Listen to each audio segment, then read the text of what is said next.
Welcome to the Savage Show, guys. Let's get started. Maybe in the last minute of your life, you want to be something more than a goddamn savage!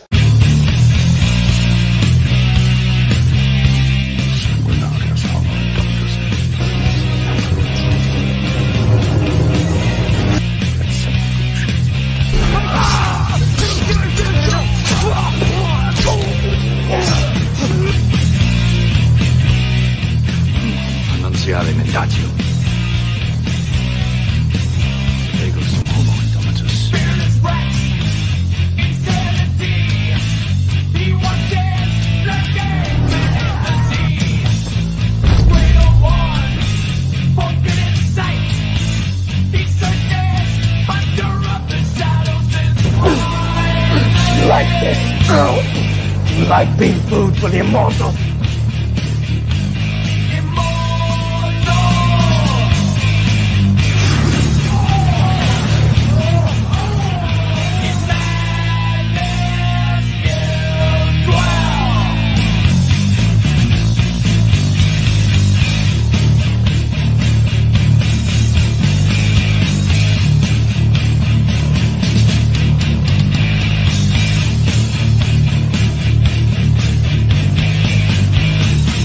What is happening, my savage friends? You are listening to the voice of Immortal Coil. The humble Immortal from the savage friend coming at you live from the legendary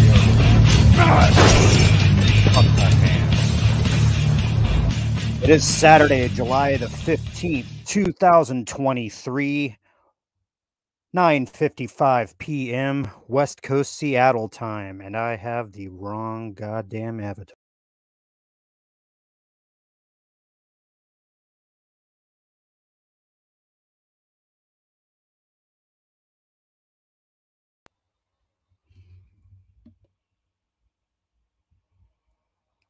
It is Saturday, July the 15th, 2023, 9:56 p.m. West Coast Seattle, and it is time, my friends, to get savage. Welcome in, welcome in. We've got a good show for you tonight. We are going over the creation of the universe, destruction, life, death, sex, the void. But before we see how deep and sweet that hole is, I'd like to invite you to lift high whatever it is you are imbibing and join me in the savage salute. Here is to us what is like us. Not a goddamn thing.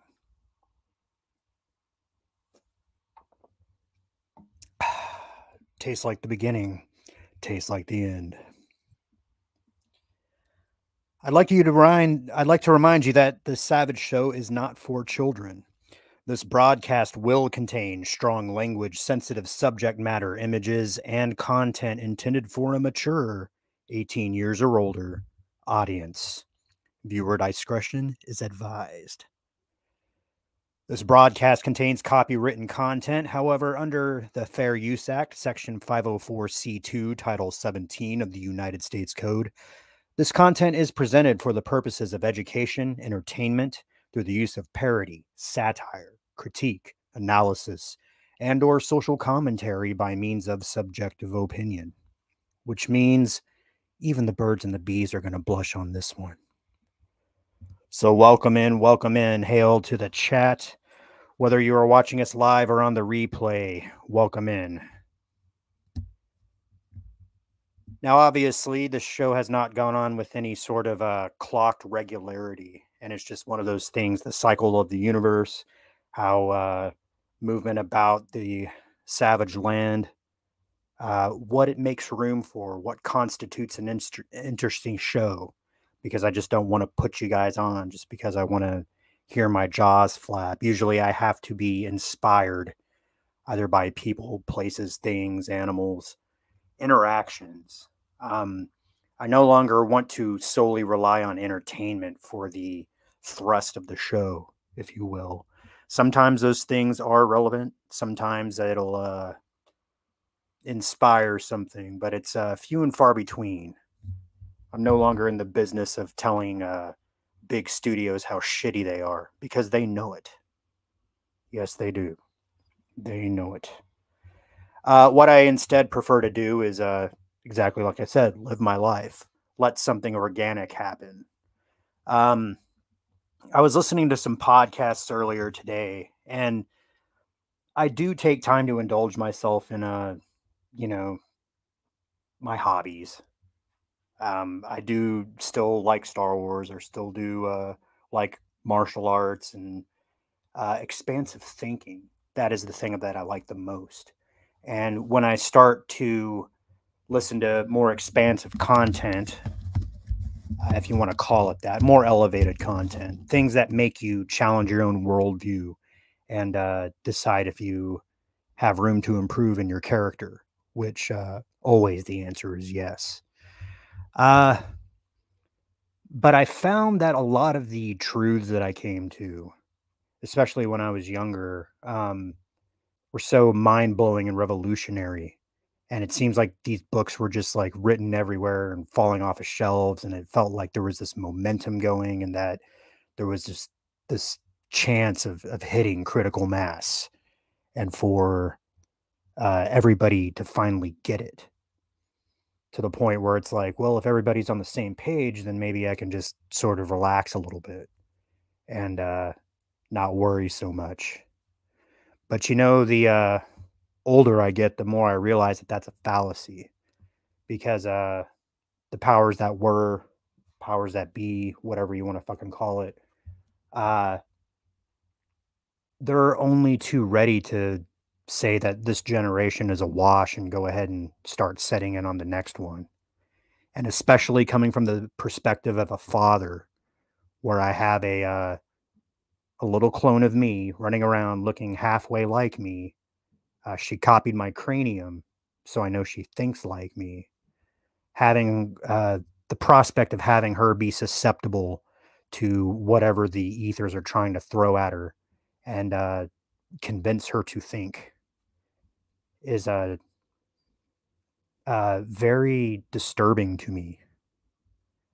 So even though the show might not go on with any sort of regularity, and I'm not saying that that's going to be forever and for always, uh, I would like to think that ultimately these things are going to be for her. And it's cool if you guys come along. Right on, we got Small Time Republic saying, "Hail, what's going on, my buddy?" We're about to talk about some very deep and esoteric things, like the time before time kind of shit, like what motivated creation type shit, and then how that is modeled in a archetypy, in our zeitgeist, our archetypical mindset, which also is going to lead us into some sensual topics. So I'll be playing some Barry White and some fucking Marvin Gaye later. But no, it actually, this whole thing kind of came about, like I say, these topics assemble themselves over the course of interaction. And I can't just throw a dart at the board and be like, okay, today we're going to talk about tarot cards. Yeah. I know about a lot of shit. That's why I'm a crystal skull, you see there. But I don't just want to pick a topic of the week. I want it to be organic. I want things to happen and be meaningful. In other words, the shit that I have to speak about is shit that has been lived through. And it's not just going to be flip open the encyclopedia of the occult and the wacky, and let's pick on Bigfoot today. Nah, it needs to be relevant to the walk. Otherwise, it's unrelatable. And I'd have no business jumping on here and speaking with you fine folks. The genesis of tonight's topic, which is going to be the void. You know, that Black Sabbath song, Into the Void.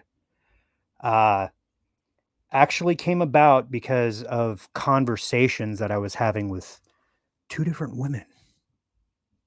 Two different, very lovely women. Lovely in their own ways. both younger, but not inexperienced. At least in the matters of esotericism. One of them almost has it, and one of them almost has it too much. And it's interesting speaking with them because in this line of thought, there's not a lot of subject matter experts that I widely recognize. Now, that's not to say that there is none at all, but often what I find is that people seem to speak about these things from a place of unbridled ego. And they tend to dress it up and make it more grandiose than it ought to be. I'm not saying that it's not awesome and impressive and indeed the very birth of the universe itself.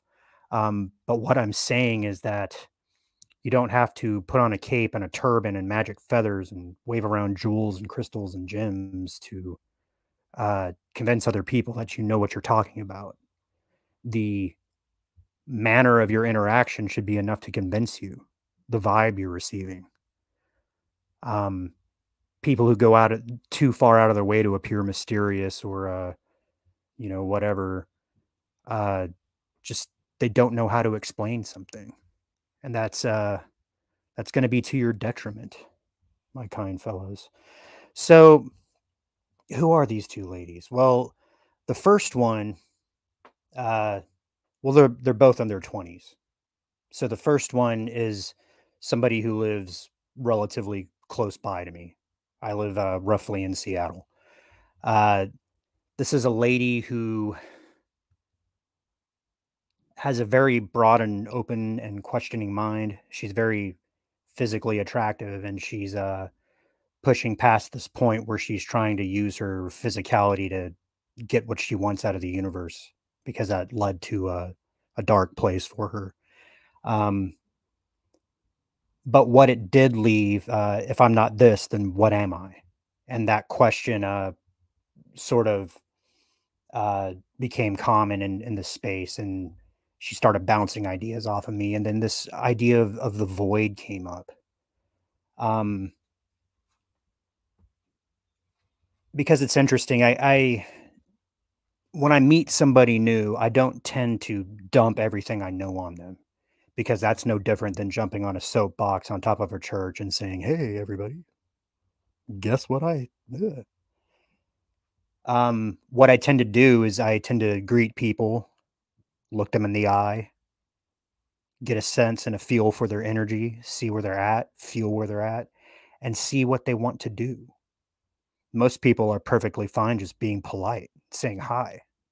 And then I'm just like that guy that kind of nods at them, do that like chin nod thing, that how you doing? What's up?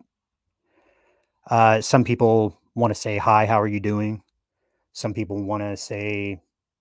just want to talk about themselves. Actually, most people want to talk about themselves. And then I turn into this guy who's like, "Oh, really? Yeah? Huh. Well, how do you feel about that?" And then sometimes people say, "Well, what do you think about that?" And then it's up to the conversation. How deep does this want to go? That kind of thing. Woman number one, she ended up asking some very open-ended questions. And because I could sense potential in this one, I would tend to push my answers to be a little bit past common courtesy and a little bit more into other realms. I guess that's the only way I could say it, because it's kind of like you're the old sword master and you're sharpening a sword, and then some kid walks up and says, "Hey, I know how to wave a stick around," and you're like, "Oh, that's cute." But then he goes, "I don't think my stick's very good. I think I might want to try a sword out," and you're like, "Okay, what makes you think you want to try a sword out?" And then it turns into this thing where it's like, "Okay, I can work with this a little bit." So what I ended up showing her was a picture of a yin yang symbol. Everybody knows that it's the black and the white, the two fishes, and each contain a component of the opposite of the other. I've been a student of Taiji Chuan since I was a teenager, So most people think it and they're like, oh yeah, it's yin yang. And I'm like, but what does that mean to you? And she goes, I don't know. And I said, okay, this is a representation of immediately after the void. And she's like, the void. And I said, yes, the void. So I will address what that is. I would like to introduce woman number 2. Woman number 2 is extremely interesting. She does not live in the United States. She doesn't really speak English. We're speaking to one another through translator apps. She is very young, but she also is very old at the same time. She has an old soul, and she has a certain degree of reincarnational memory, which is interesting because being young, she seems to be over identifying with that, which isn't bad. It's something we all go through. But what I find intriguing about her is that she mostly has it. And it's refreshing to speak to somebody who mostly has it, which means I don't have to really edit myself around her. But it's interesting because when I meet people like that, typically they live on the other side of the fucking planet. So it is what it is. It's also one of those things like the people who need to hear this are listening. There's gobs and gobs of people. This shit's not for everybody. I have to actually kind of couch it up and be like savage because that's a component of my personality. It's also a component of my maleness. Embodying a male body involves a certain amount of, I don't know, buckness, I guess. I guess that's the only way I can say it. The reasons why you pick your mom and your dad and your mission in life and all that kind of stuff. So the difference is between speaking with woman number 1 and woman number 2. When I speak of the void, I don't really have to over explain myself too much to woman number 2 because she gets it. However, like with a language barrier, sometimes there's like clarifying things that are going on. So it's interesting that they're kind of the same in opposite ways. And this whole thing with the Daiji and the creation and the destruction of the universe and all that kind of stuff, it really got my mind spinning. And I found myself almost like practicing how I wanted to speak with them in each subsequent interaction. And typically it's like, I'm not like a needy texter or a needy messenger. So I send out an idea and then however long it takes to hear back from them is however long it takes. And that's cool. I can sense permutations of the conversation in my head and preparing myself for different avenues. And I got to the point where I was considering like writing down certain things in case events happen. And I just decided that that was stupid. Like that's too much preparation and that's too much anticipation and that's too much commitment to a conversation that might not even happen. But these ideas started bursting forth. So I figured, hey, let's do a fucking podcast about it. And maybe they'll hear it, maybe not. Who knows? It's not a big deal to me. But what is a big deal to me is expressing some of the ideas related to it. And I did bring some slides, some images that I will share with you guys. But that's my little preamble. And we will get right into this. So I did make a pretty thumbnail for you guys. This is something that, like I said, the topic is the void. So I found this like eye thing and put a black hole in it, and it's pretty neat. It reminds me of like a album art or something. right? So it's void eyes. I was actually tempted to use AI to try to do it, but every time I try to talk to AI, it just does not fucking get me. If you doubt that, check my videos, not my live streams, but my videos. I have 3 of them so far where I'm sitting there trying to talk to AI about matters of spirit. But AI can only conceive of that shit so much. You know, it's like I almost have to have the same conversation with it each time before I'm able to take the conversation further because the RAM has been dumped, right? Okay, so what is the void? What does that mean? Well, in the language that I'm discussing it, the void is undifferentiated existence. If you want to call that God by itself, or the creator before creation, or time before time, or whatever, that's probably the best way to equate it. Words are always going to fail because we're trying to draw an abstraction about a condition that a portion of us knows. Our spirit knows about this, but the very uh, essence of being a infleshed being uh, excludes us from direct experience of that, at least as a flesh and blood thing, animal, right? Um, in Genesis, it says, in the beginning, God created heavens and the earth. In the beginning was Word. But what was before Word? Before Word was thought. And you have 3 modes of creation. You have thought, word, and deed. So before thought, what's before thought? Awareness, self-awareness, self-awareness, a brutal self-awareness, existing in an infinite time, no time. What's that like? What's that like? Lonely, extremely lonely.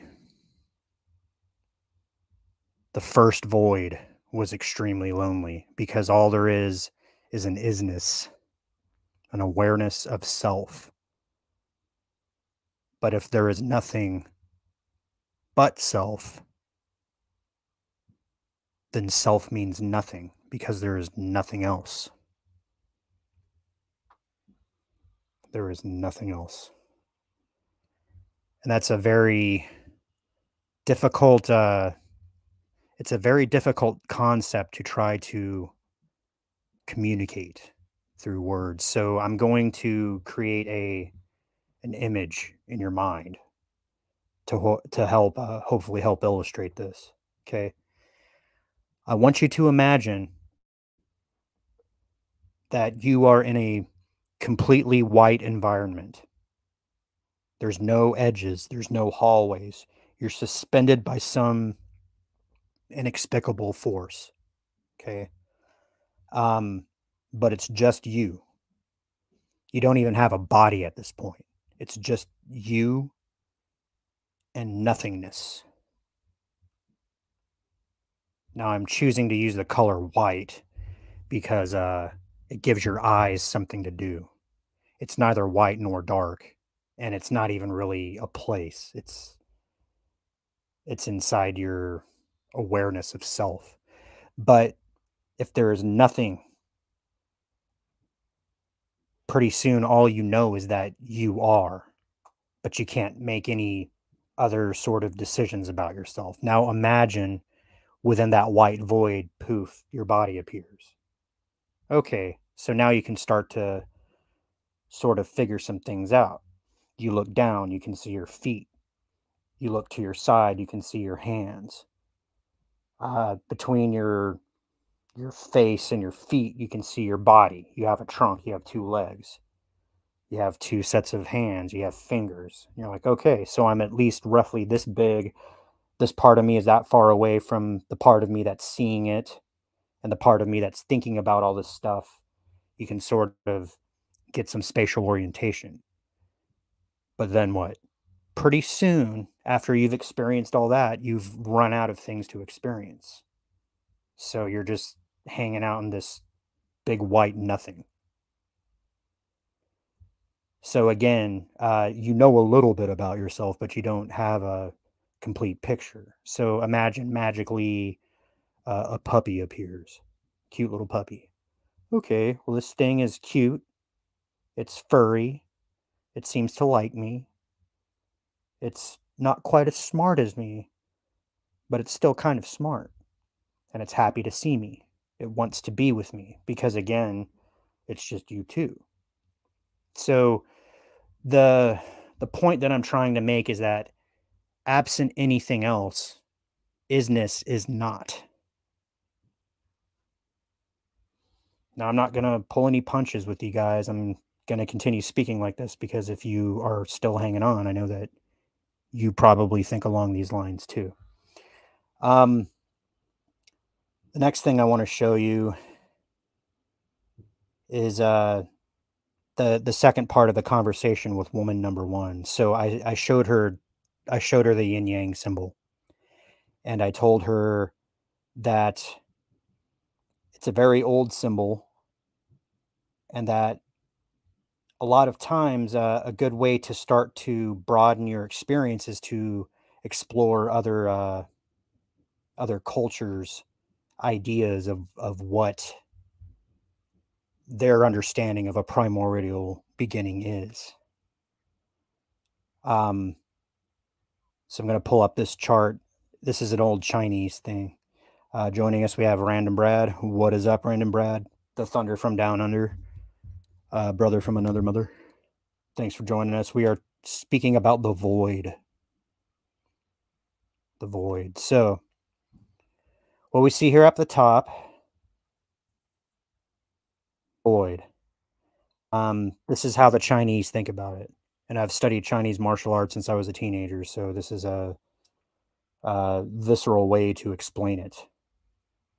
This is how I think. This is how I fight to a degree. The void is represented by the circle. The first differentiation, just like I said, was like you appear in the middle of a white room. You separate into opposites. So you have this and you have that.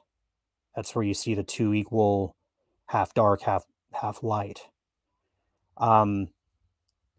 This is mimicked in cell division, all this kind of stuff. In order for this to have meaning, you must create that. So you have this and that. In doing so, you have this and you have that, and you simultaneously create neither. So if you look below, you have yang, you have yin, and you have Taiji, which is the truth of it. So this and that are illusions. Taiji, the yin yang symbol, is a reflection of that illusion, but it's also acknowledging the fact that it's still the void. This is just a condition that the void has adopted in order to consider itself. Right now, from this and that and the neither, the Chinese say that you create the 5 elements, which is air, water, wood, earth, and fire. And then from those elements come the 10,000 things, right? Which is a symbolism of everything that is, right? So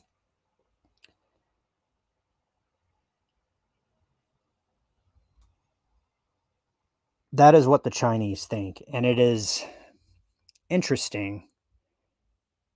From that, you have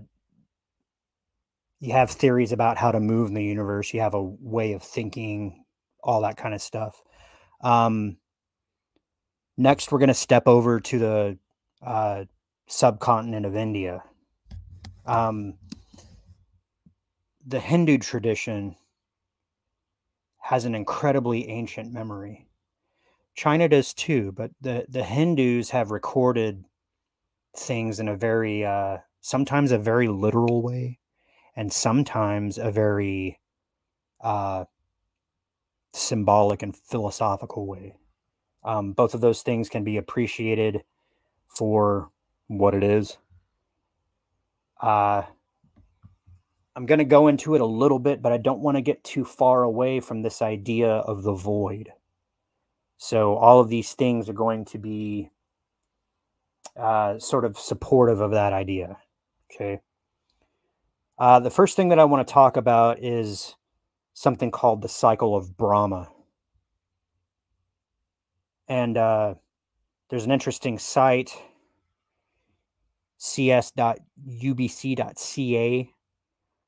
which has an article about the age of the universe according to the Vedas. So I'll go ahead and share that. Why not? Why not? Which is interesting because in this article, we have very, very specific set lengths for specific ages of the universe as it pertains to this cycle of Brahma. So this is obviously written from a first-person perspective. This is written...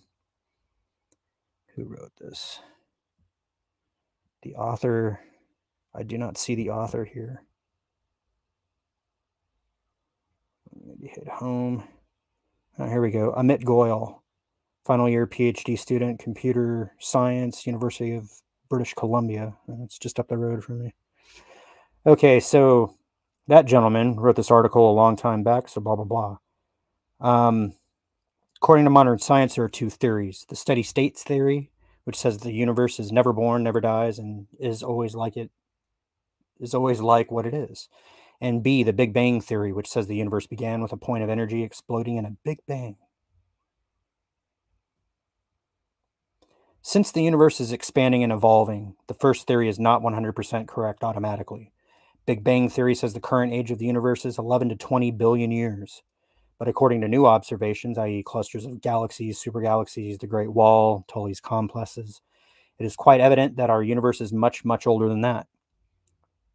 Lots of cosmologists, so obviously his command of written English is not super great, believe that Big Bang theory is not correct, although it is most widely accepted.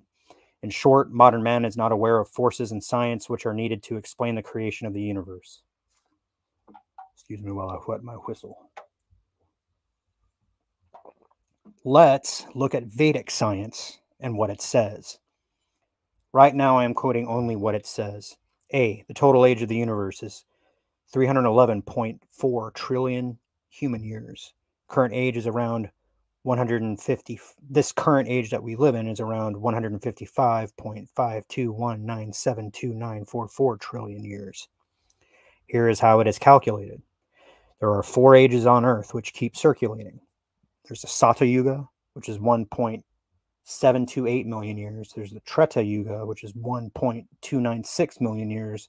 There's a Dwapara Yuga, which is 0.864 million years, and the Kali Yuga, which is 0.432 million years. The total is 4.32 million human years, which repeats over and over and over and over again. This Yuga cycle is called Maha. In English, it means the great or the big, or Divya, divine Yuga. 1,000 such cycles form one day of Brahma. And Brahma is represented as a demigod in Hindu religion, which governs the universe. This is a personification, right? So one day of Brahma is 4.32 million times 1,000 to equal 4.32 billion human years. Each such day of Brahma is called Kalpa. His night also constitute 4.32 billion human years.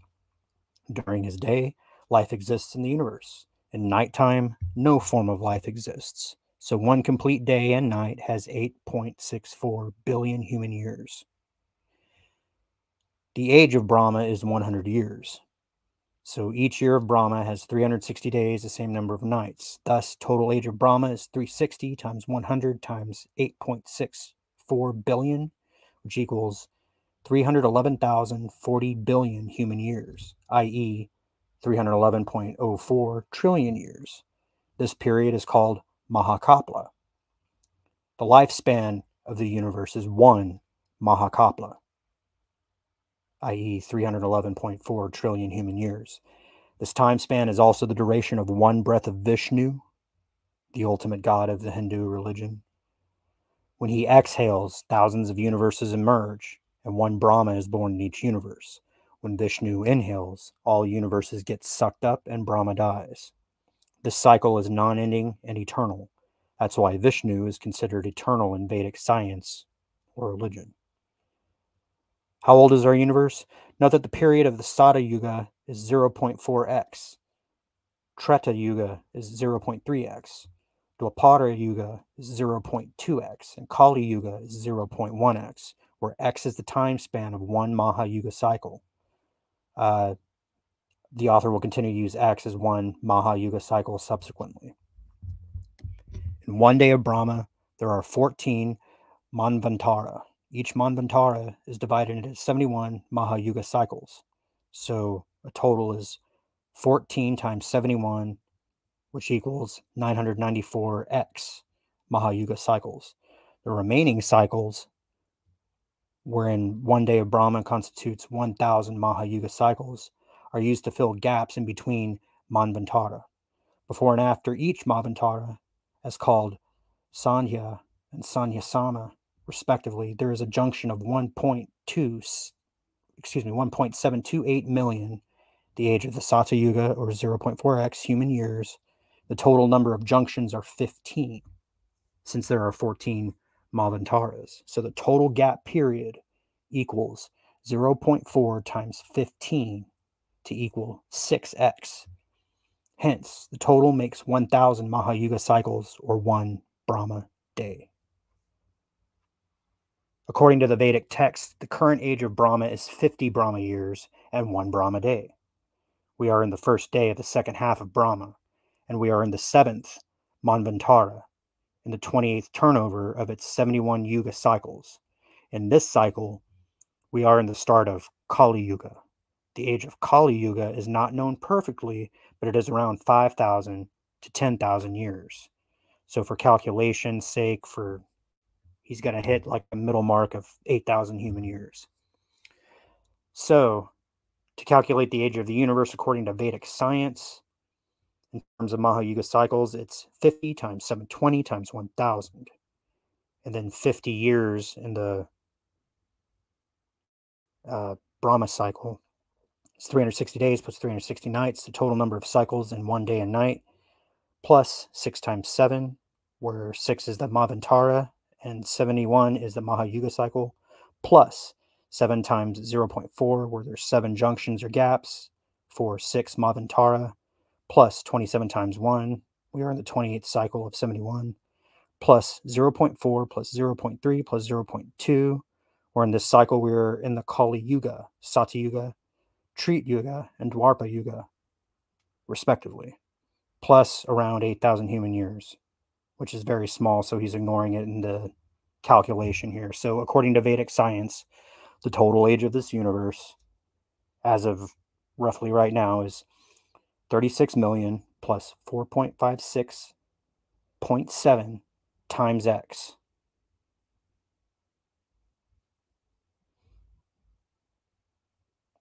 So that is around 155.52197294 trillion human years.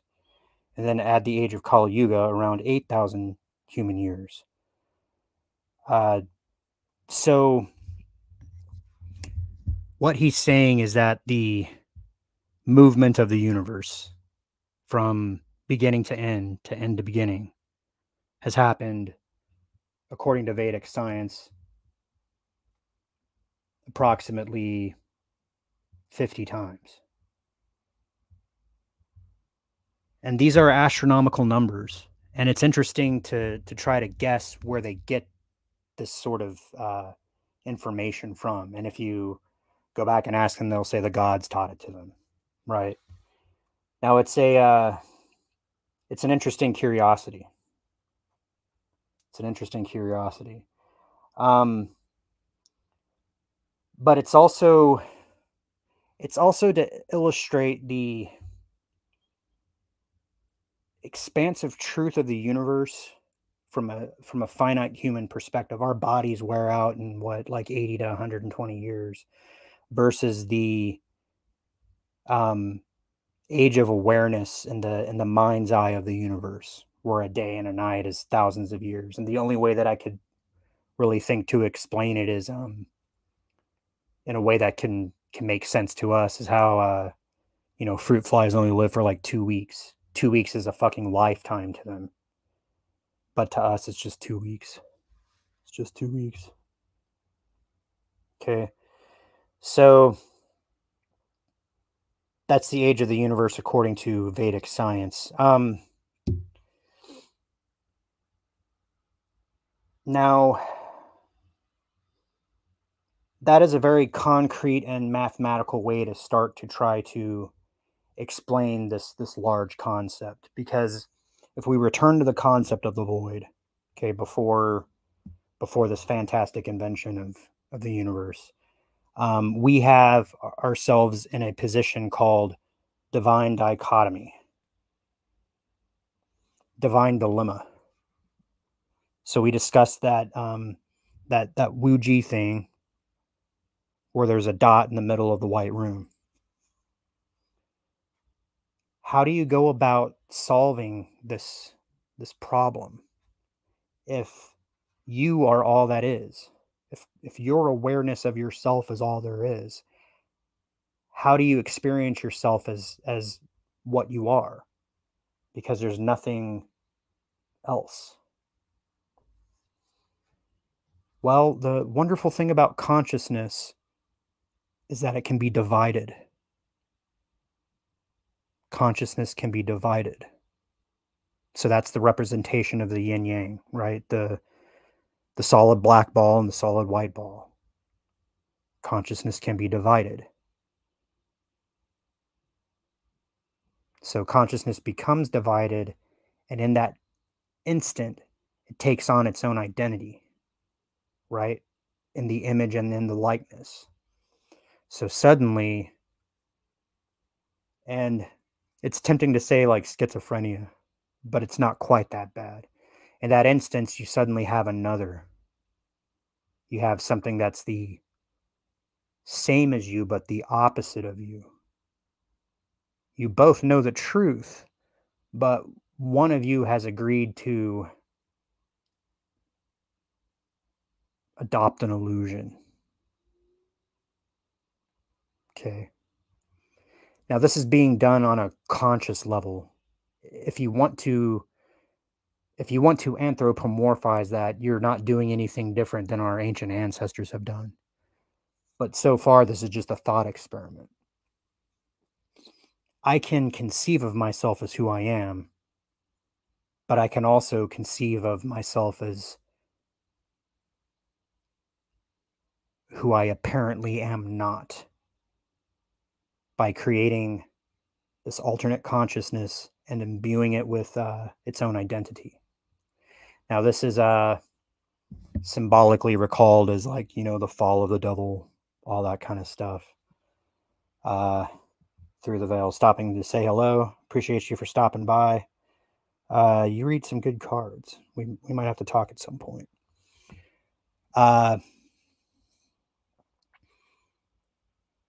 But this is also the solution to the problem. It's like, okay, and after an infinite time, no time.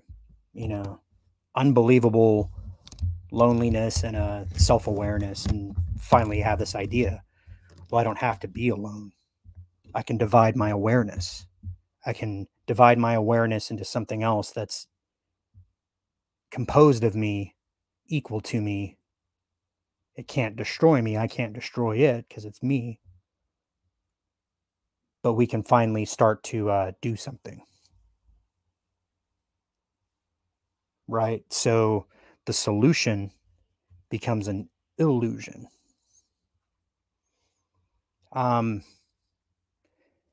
Now, in our mythologies, we've named it like good and evil, God and Satan, that kind of thing, but it's not quite that nefarious. It's really just it's a way to reference home. Okay, so the division of the self, the creation of the illusion, you can trace that to a specific reference point. willingly giving yourself to the illusion that there is less than a whole is the solution to the void. Okay. So the other aspect of that is to take a portion of that. So we have this and we have that to create the neither, or the physical realm. Because again, even in a state of perfect awareness, you know the truth. The other aspect of you knows the truth, but you have to act out the separation in order for it to really mean anything. So again, you take a portion of yourself, you slow it way down. So awareness becomes consciousness. Consciousness becomes thought. Thought begins to create matter. Matter begins to create a physical stage. So now it's getting really exciting. Okay, so we have this universe to play with. And then this other aspect of self. So I'm going to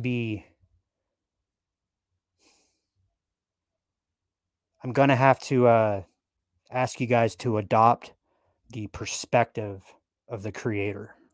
This is the only way that I can explain how this works. Now, this shouldn't be too hard. I don't want you to think of this as blasphemy if you're a religious person. This is simply an illustration. It's a thought exercise. We have it in our sacred text that we were created in the image and the likeness. So that's probably a good place to start.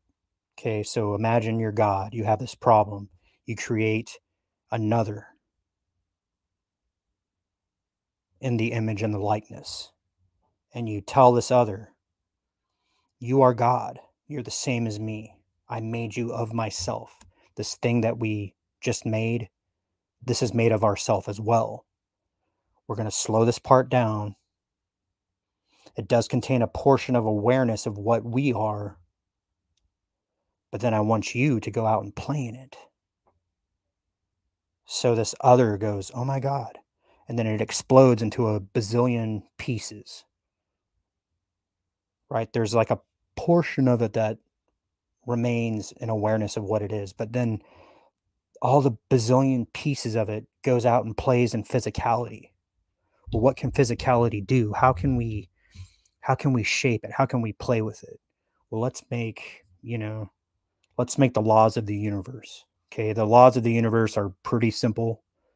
It doesn't really take an astrophysicist to explain it, but because it came from unity, the pieces of all that is wants to be together again. But for the purposes of solving divine dichotomy, the divine dilemma, you need for these pieces to separate and go out and have their own experiences and change and develop depending on the conditions and encounters. Because suddenly in the simulation, you have high and low, you have hot and cold, you have here and there, you have up and down, you have in and out. And all these extremes, the pieces of the self that have become the physical reality can begin to embody separate characteristics. And then suddenly source, God or the creator or whatever you want to call it. If you're adopting the guise of God, you can start to experience yourself as and through your creation, because your creation is a part of you, but your creation has been granted its own life and its own momentum. So just like like The Sims or something, you can start to see how the different elements will interact with each other in different settings. And because you know that this is just a simulation, you're not overly concerned with how it plays out. You're just interested in watching it play out. Okay, so this other who has exploded into the proverbial 10,000 things, right? Also has exploded into individuated conscious units, right? Or what we would call spirits or souls or whatever. And then some of these are granted, you know, go over there and play over there. Why don't you go over there and play over there? Why don't you go over there and play over there? Why don't you go over there and play over there? And they each develop according to the conditions and the physicalities that they find themselves in.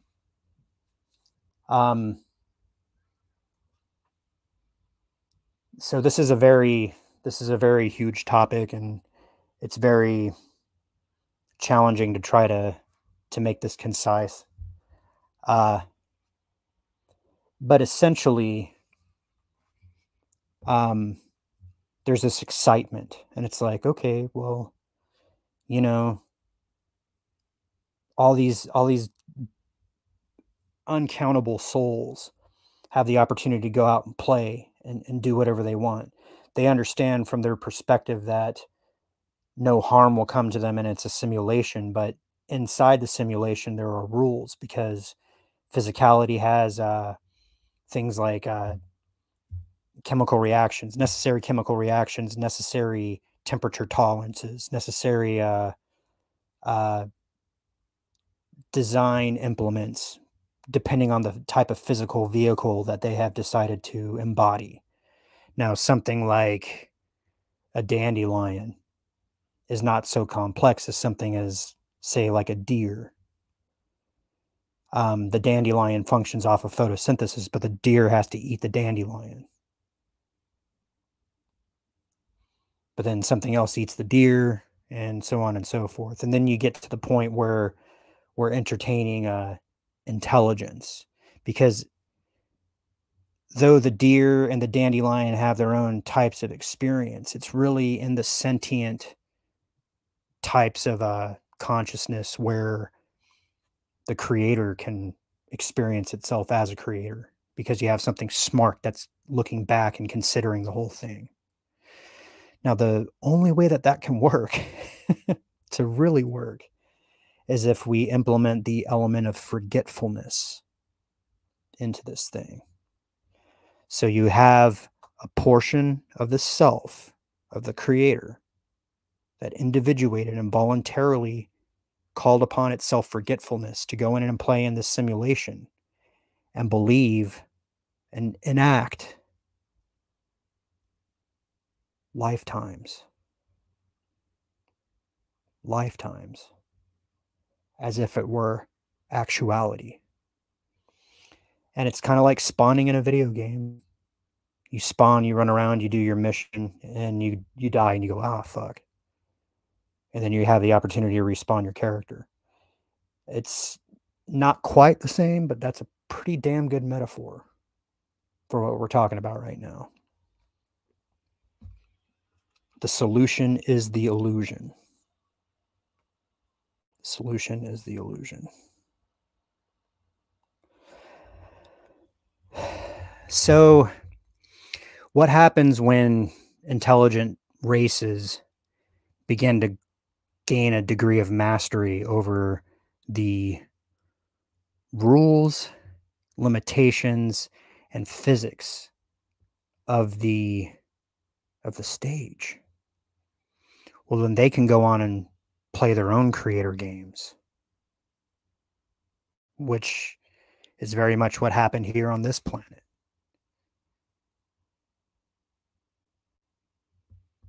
Holy texts speak of heavenly beings that came down and played on laboratory Earth. The oldest name for Earth is Eridu, home in the faraway, where Earth is described as a living laboratory. It's rife with minerals, and all we need is a being to help mine it, to help till the soil. There was no Adam to till the soil, so one was fashioned.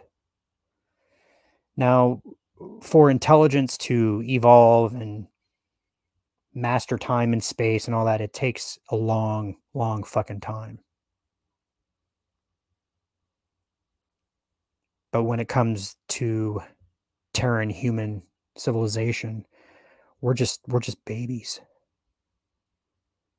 this biology is extremely new and extremely young compared to some of the older races out there, which is why this planet is very fascinating. And thus we have that wonderful poetic illustration.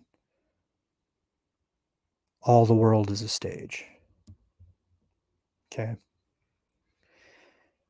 So we have these incredibly large cosmic forces. We have incredibly long concepts of time. We have this idea of a day and a night, and the awareness of the creator of the universe being trillions of years and 50 such cycles and all this kind of stuff. And it tends to manifest itself in our human understanding in the most primal way that we can describe it, which is in sex and in reproduction, which I find it interesting that a woman spurned all this thought in my head.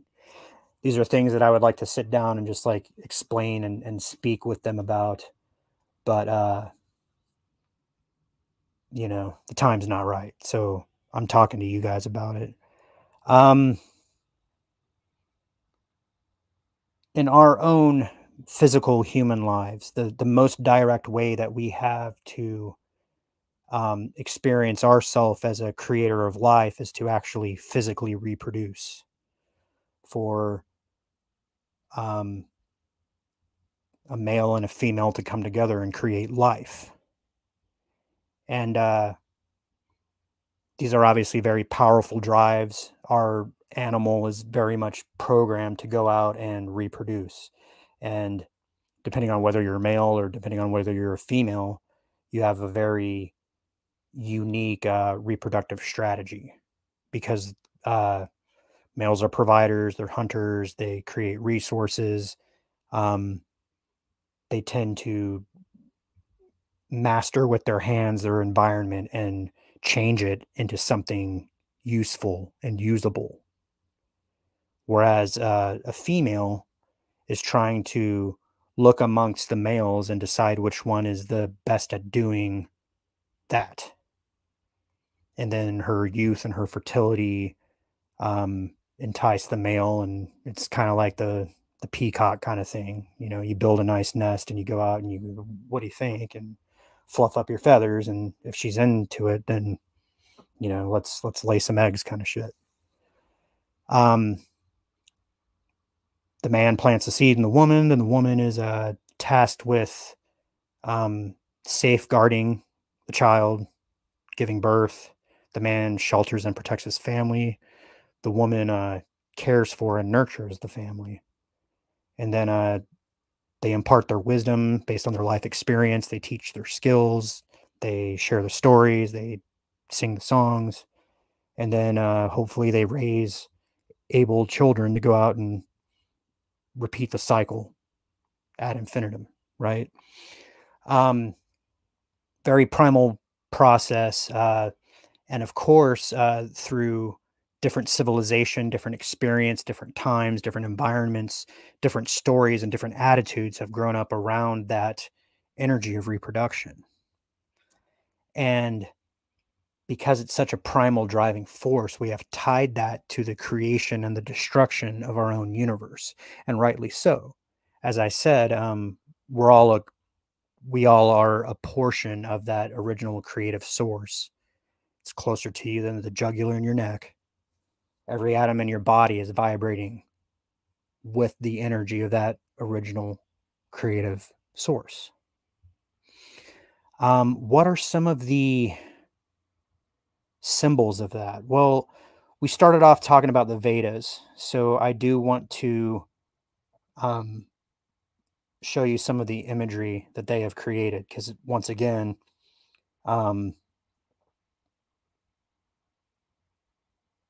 studying other cultures is a good way to start to differentiate that. Let's see here. There we go.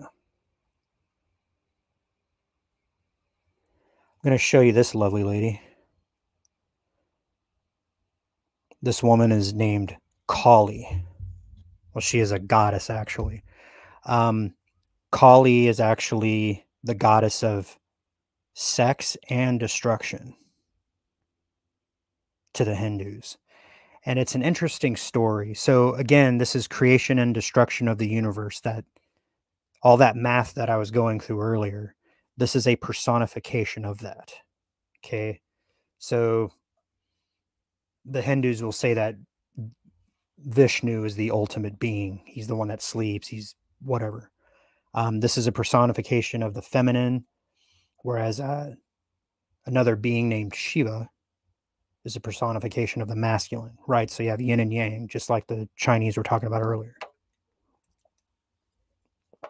Now, it's interesting because typically the feminine is seen as nurturing and submissive and soft and motherly, whereas the masculine is more active and aggressive and dominating and hard.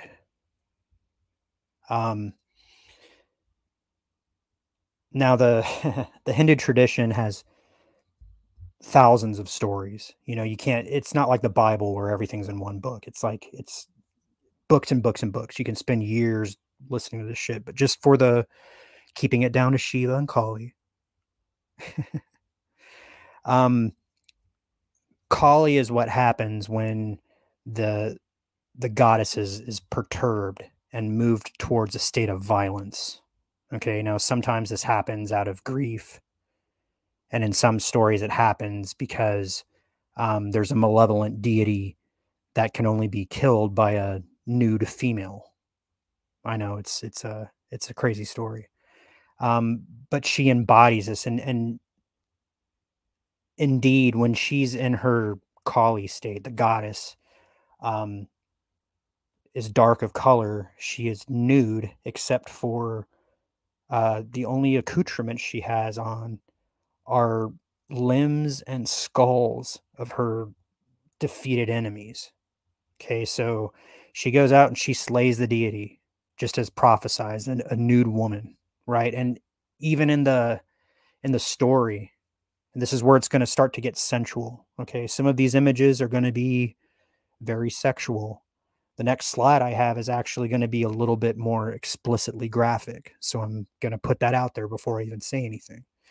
But in order to slay this rogue deity, she is nude, and he is distracted because he is looking between her legs, as any man would do, right? And while he's like lusting after her, she takes his head off. But then something interesting happens, because Kali becomes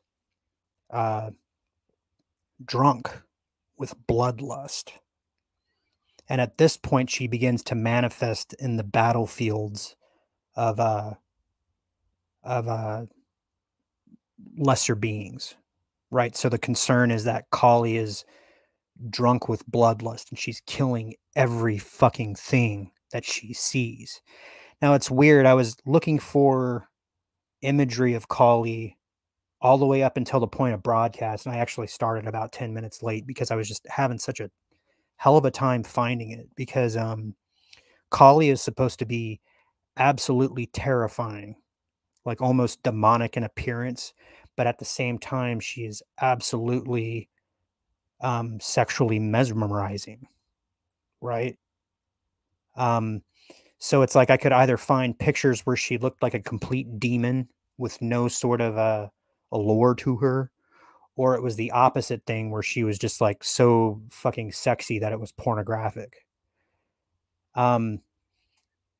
Because of this like warrior, like destructive sex goddess thing, a lot of like I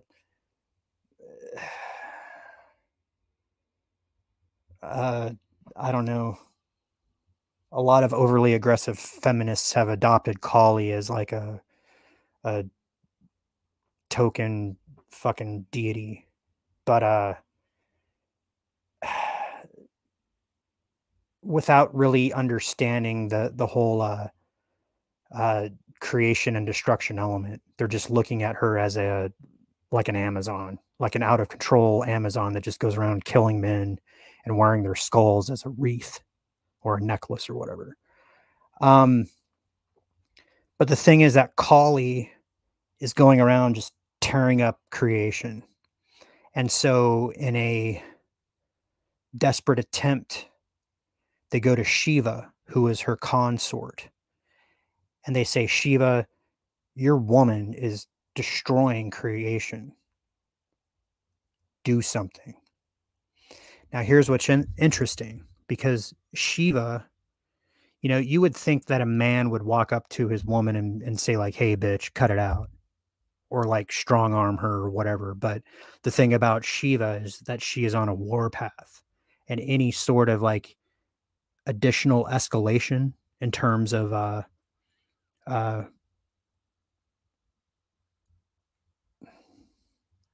physical energy would only result in her becoming more powerful. So what does Shiva do? He adopts the opposite strategy. Shiva actually approaches her passively. Now, this is what's interesting. To return to the image of yin and yang, picture the Taiji. The Chinese say that the extreme of yin is the beginning of yang, and actually the extreme of yang is the beginning of yin,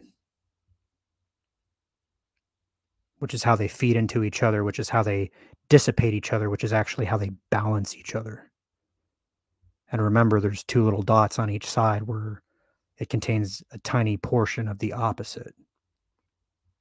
So Shiva confronts Kali, bloody, murderous Kali, who's holding heads in her hands and weapons in all her other hands, and he lays down. Now, here's what's interesting to me, because usually when Kali is depicted before a supine Shiva, 90, I don't know, 80% of the art that I could find renders her with her foot on top of Shiva's chest. And the stories say that in the moment that she saw Shiva laying down, and she felt him underneath her foot, she realized what she was doing, and she realized she was out of her element, and she began to calm down, and she actually signaled her embarrassment about the state that she had worked herself into by sticking out her tongue. So all this, like, you know, Kali with her tongue out, making this like war ahegao face is sort of iconographic. Sorry, I can't fucking conjugate words. But a more interesting interpretation is going to be on the following slide. Now, this is what I need to warn you guys one more time. This slide is going to be graphic. There is a depiction of copulation here. So if you don't want to see it, turn this thing off right now. And again, 504C, Section 17, all that kind of stuff. So you've been warned. This is going to be sexually graphic. Okay. An interesting way to interpret this, and this is closer to the whole like creation destruction thing, is that, and I find the story much more compelling, when Shiva laid down, they say that she put her foot on top of him and danced until she realized what she had become. But the better interpretation is what you're seeing depicted here, where she actually sat on his erect penis. And instead of dancing, they actually copulated and took the rage out of her. So this act of love, and especially on the part of Shiva, he was completely passive except for his aroused organ, and she sat down on it and worked her frustration out and then was able to let go of her rage and become once again the nurturing mother goddess, which is a very, very interesting take, you know, to bring it back down to earth again. It's kind of like that idea of the hate fuck, you know, you got too much energy, just, kind of use my body and get it out of your system. Which again is like a supreme act of compassion. So by embodying this complete state of yin, Shiva served his woman and demonstrated love and brought her back to sanity. It's very, very interesting. And then again, I also really enjoy this image artistically because you can see she still looks like a demon. So she still has some sort of darkness to work out. Like in the story, it said that she turned dark because she had absorbed like the venom and the vitriol, and it started to work her up. You can see she still has her weapons. She has a bowl of blood. She has the heads around her body. She's still very much a good-looking woman, especially in the eyes of Shiva. And you can see how he's just completely passive. And he has a sublime expression on his face. And it's not just because he's balls deep. It's because he is sharing with her. He's being the source of passiveness. He is embodying the principle of being passive. And then you have the cobra, that's Kundalini. That's a lot of really, really deep stuff. But what we're getting here is that in her aggravated state, Kali had embraced war and masculinity. And the only way to turn that or defeat it was for a masculine being to become passive. It's very, very poetic and very beautiful. And it's very carnal in this image. I don't know who illustrated this. I've known about this image for 20 years, something like that.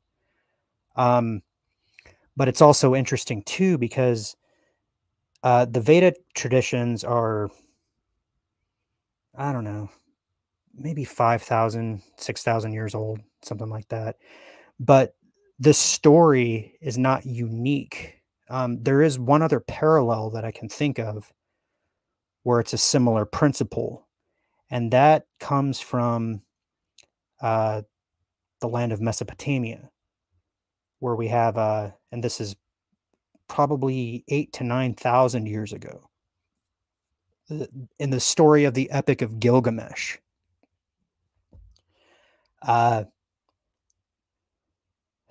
Gilgamesh was a semi-divine being. So his mother was a goddess, his father was a human king. So he was half divine through his mother, but he also inherited his mother's mitochondrial DNA, which as a heavenly being, that means that he declared himself 2/3 divine. But he was restless because he was placed in charge of humans. And if you've ever seen old cylinder seals, Gilgamesh was at least 3 heads taller than most humans. So imagine you're a 6-foot tall guy. It's like if everybody else is like 4 feet tall or 4.5 feet tall if they were huge. So he was restless. He had all these humans that he had to be in charge of, and he started getting inconsiderate. You know, we saw that thing in Braveheart where like I would institute Prima Nocta. Gilgamesh was Prima Nocta. Anytime anybody got married, he took the wife and, probably got her pregnant, because I don't think they had birth control back in that day. But they couldn't do anything because this guy's like a demigod, and it's like I said, if you're 6 feet tall and everybody else is 4 feet tall, and you have sticks and stones and you don't have a Colt 45 or whatever, 357, then you got yourself a problem. So the people cry out to the gods and they say, do something about this. This motherfucker is not creating prosperity. He's not being a good king. And the word for king back then was Lugal, which meant righteous shepherd. Humans were called Lulu, which meant mixed being, but it also had the connotation of being like animals, like sheep or cattle. Useful mixed being, right? Beast of burden kind of shit, because they were made to till the land. So the gods, in turn, fashioned a being that could be Gilgamesh's equal. And that being's name was Enkidu, and he was a wild man. Now, if you watch Star Trek, this is the episode Darmok. Oh, shit, we got Janet from another planet coming in. Hello, Janet. We're talking about demigods. We're talking about creation and destruction in the universe as embodied in the primal energy of sex. So Enkidu was made pretty much in the image and the likeness of Gilgamesh, but he was a wild man. He was not placed in the city. He was placed in the wild. And he ran with the animals. He did not wear clothes. He was shaggy. He had hair. I've seen depictions of him where he looks like a werewolf, where he has like a, kind of looks like a satyr, where he has like goat legs and horns, and you know, he's running around. He's like eating grass with his mouth. He's drinking out of the streams. He's running with packs of predatory animals and killing things with his bare hands and sharing his kills with the animals and all this kind of stuff. A shepherd witnesses Enkidu and gets scared and goes and tells Gilgamesh. And then so Gilgamesh goes out to challenge Enkidu. Actually, no, I'm wrong with that. Actually, what happens is the shepherd notices Enkidu, and he actually goes. This is the parallel with Kali here. Okay, so we just told the story about Kali and Shiva, about how Shiva calmed down Kali by being passive and letting her use him for sex. In this instance, Enkidu is wild, and the only way to domesticate him was for these shepherds, because Enkidu is killing their flocks. These shepherds go and get a prostitute. And her name was, let's see, I have it in my notes here. Her name was Shamhat. They go and hire a prostitute named Shamhat to take Enkidu, and she fucks him silly for like a week. And this act of sex actually tames him. She teaches him how to speak. She teaches him how to eat. She teaches him how to like sit at a table and use silverware and all that kind of shit. And she has sex with him for like a week solid. And then when he goes back to, you know, hang out with the animals don't want to hang out with him anymore because he had been domesticated, essentially. So this is the inverse of the Shiva and Kali scenario. So Kali was feminine, but embraced masculine qualities to the point where she was destroying the universe. Shiva, as a masculine male, had to lay down and be passive and let her empty her aggression out on him. Whereas Enkidu was being aggressive and dominating the landscape. So a woman had to come and be passive and let him get his aggression out. But at the same time, that act of sex domesticated him. It's a very, very, very interesting story.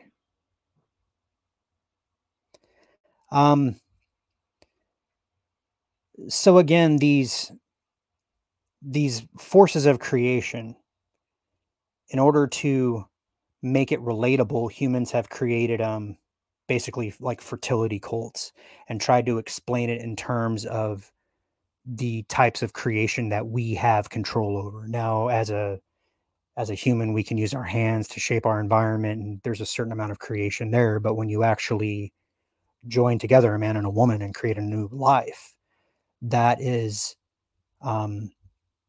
closer to what we were talking about, the divine dichotomy, the divine dilemma, and how we solved it with physical reality. To the point where some of those things became institutionalized. We talked about Shamhat being a prostitute.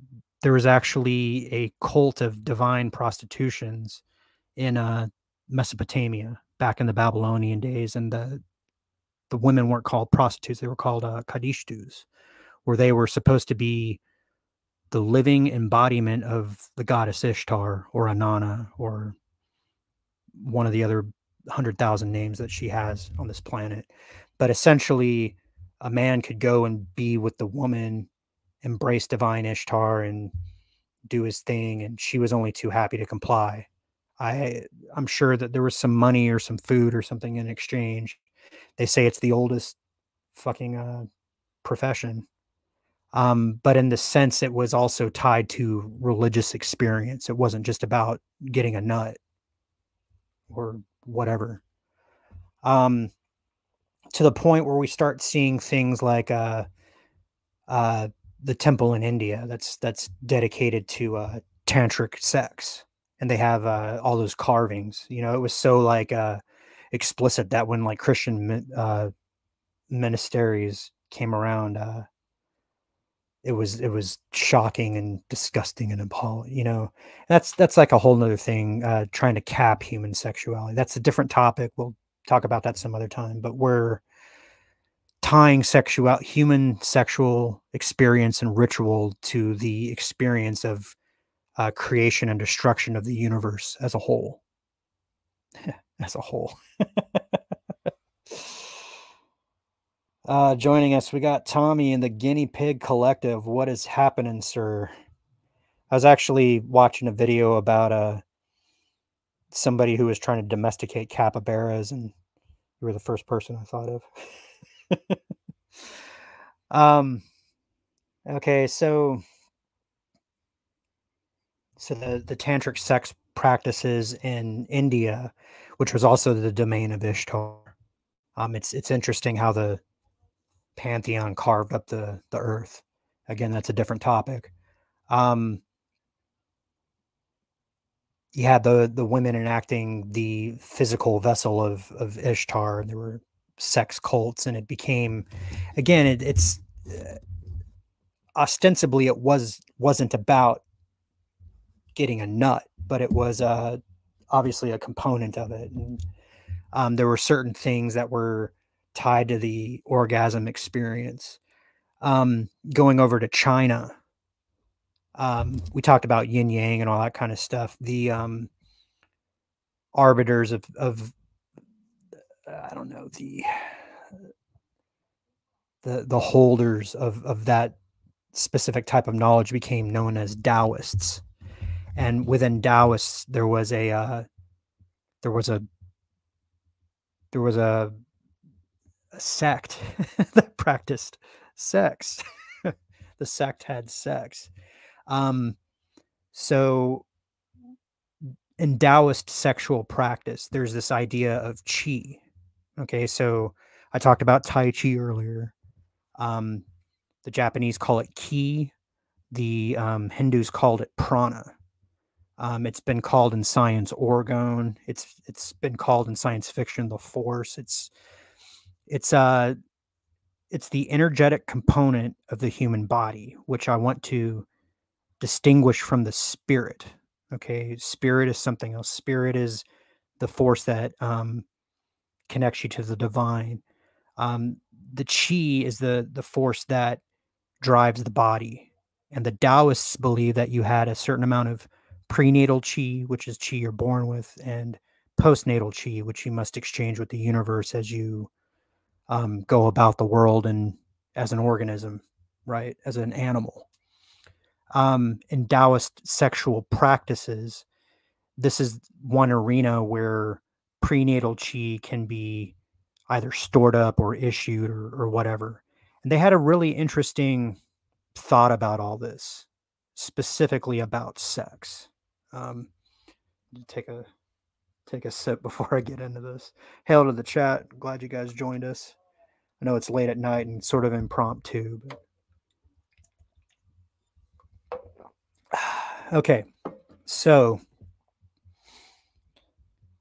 in Taoist sexual practices, males and females both are in possession of a certain amount of prenatal chi.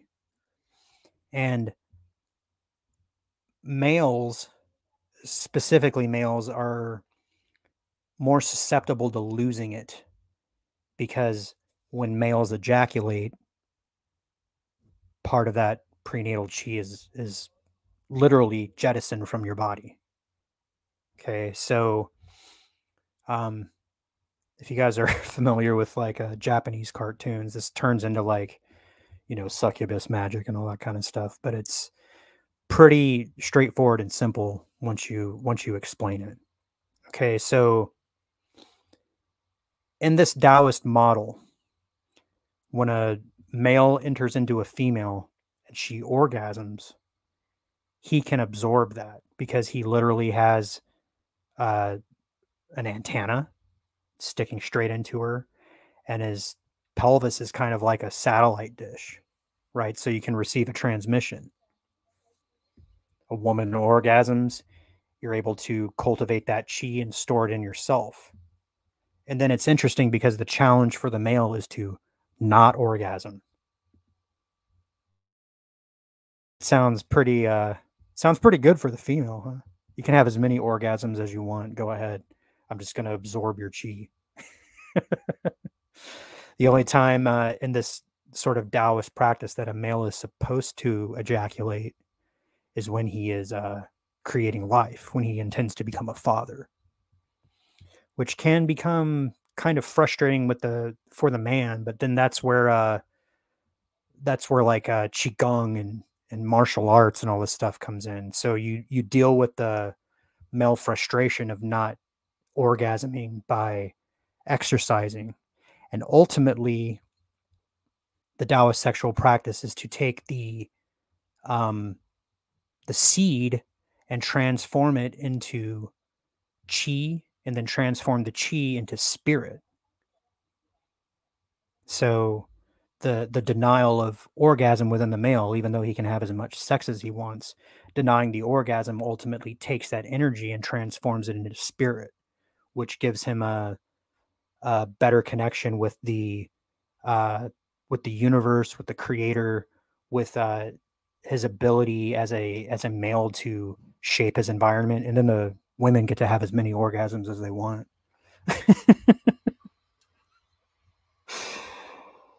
That's what the Taoists think anyway. And it's funny because we look at the sexual norms in other cultures, and then we look at it from our perspective. And in our culture, and I'm specifically talking about Western culture, United States, the NATO nations, Russia, all that kind of shit, we are overly sexualized. We are actually like bleeding our chi all over the place, if you want to adopt the Chinese Taoist frame of mind. So it's extremely important that we take care of our sexual energy.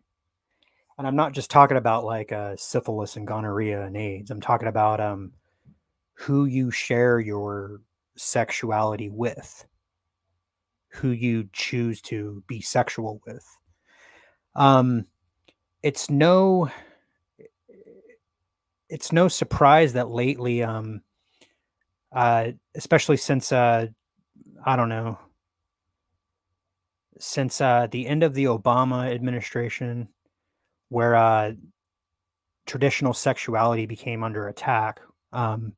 Men were feminized or encouraged to feminize themselves, and women were encouraged to masculinize themselves. This whole thing, like with OnlyFans, where like every woman and her sister is showing their butthole online for $5.99 a month and having sex with like hundreds, if not thousands of people. And then men who are feminizing themselves and denying themselves and giving themselves to this like virtual experience of sex. It's creating very unhealthy, it's out of balance. Sexual expression in humanity is out of balance with how it should be. And we know it because it takes like fucking college courses to explain all this shit to people. And I'm saying the word explained, I'm using air quotes because it's not explanation. It's brainwashing, really. So you have this like reversal of sex roles, which creates gender dysphoria, which creates all these bazillions of sexual identities, and even to the idea that there's 99 different genders when there's just like 2 genders and 99 ways to think about those 2 things in very permutated ways. But to get to connect that divine dilemma, the solution to the divine dilemma, the creation of physical bodies, and the fact that it's a simulation. It's an old trope, but it's true. Whenever things get weird, just remember that you are spirit driving a meat covered skeleton that's made out of dead stars.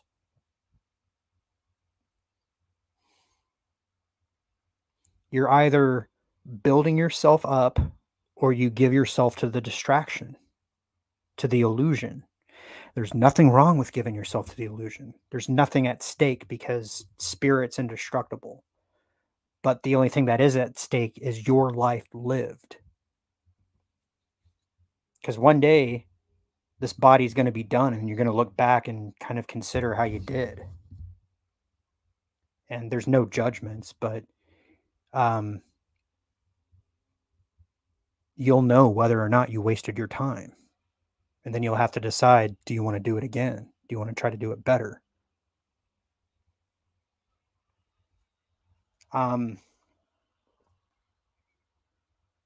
Which is another interesting thing. So considering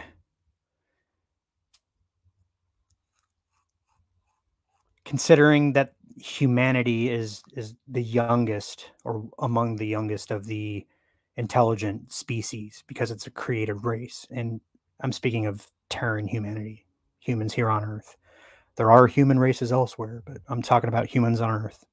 You know, the 5 races, whatever. Everything that's created has a creator, and the beings that created us, some of them like to think of themselves as gods. And even if they have more advanced physiology or more advanced technology, they're still they're still subject to the same forces of the universe that we are. They still have to struggle with ego. They still have to keep their bodies going. They still have to relate to one another. And then they still have to ultimately consider themselves in relation to us. They might even have like way massively longer lifespans than we do. But it's still a finite piece of time. And especially with all the fucking math I threw out earlier, 311 point whatever trillions of years, the 50th cycle. Well, we're starting to talk about the great respiration of the universe. So to bring it back to woman number 1 and woman number 2, like I said, woman number 2 gets this a little bit easier than woman number 1. Just woman number 2 is a little bit more hung up on a past life. That's all right. It's fine. It's actually a pretty good past life. Woman number 1, I started talking about the void with her, and that's what spurned this whole fucking 2-hour thing that I've been going off on. I told her that the first void was a problem for the divine. And she goes, well, what do you mean the first void? And that's the entire thing that I just laid out for you guys. What it really boils down to, okay, and this is what the Vedas kind of dressed up in fancy language with the 1 day and 1 night of Vishnu. What it boils down to is the force that keeps the illusion going and keeps the stage lit is the force of separation, of things going away from each other, as far away from the source as physically possible. Because if we're way over here and the source is way over there, then we can look back upon where we came from and go, oh my God, literally. But there will come a day, even in the far future, there will come a day where we all start to come back together, because we will realize the separation for what it is, illusion. And on that day, everything will come together so fucking tight that we will become one again. And it will feel so good. It'll feel so nice. You can do this in your own life right now, just through your own spirit. This happened to me when I was 17. It's the raising of the Kundalini. You'll become so ecstatic that you will explode all over again. And then this part of the illusion will end, the 50 fucking whatever iteration of it. And then the next one will happen after we explode again. And then all the different permutations can happen in a slightly different way. But each time, the creator, the source, is able to consider itself anew. It's like different facets of a diamond. It's very, very intricate. This is what I call the grand respiration of the universe. I'd like to thank you guys for joining me tonight. One more time, I'd like to shout out to the chat for joining me, and for everybody who's listening to this on repeat. I'd like to encourage you to lift high one last time, whatever it is you are imbibing, and join me in the savage salute. Here is to us. What is like us? Not a goddamn thing.